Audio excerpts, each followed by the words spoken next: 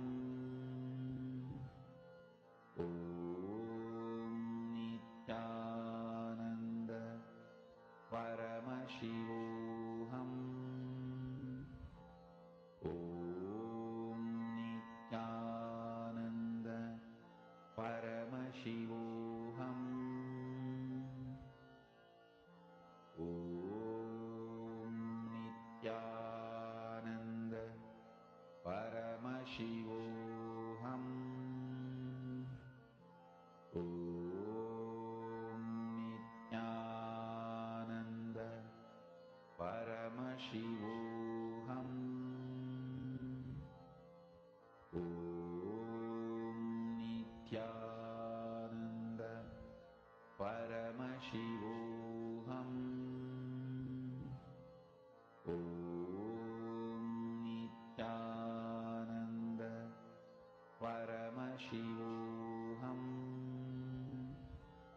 Om Nithyananda Paramashivoham.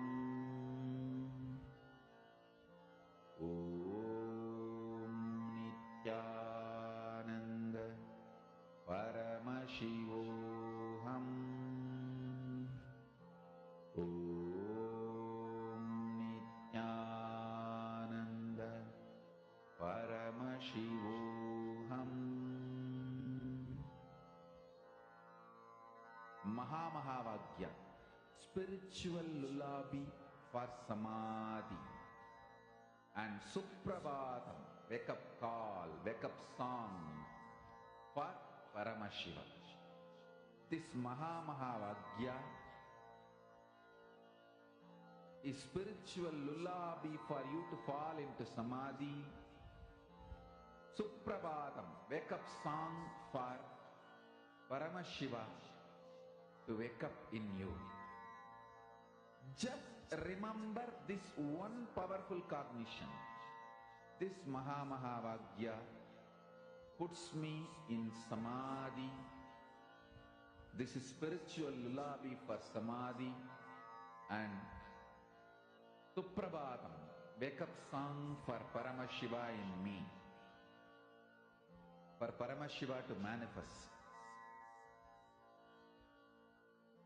With this one spiritual powerful cognition, chant this Mahamahavagya.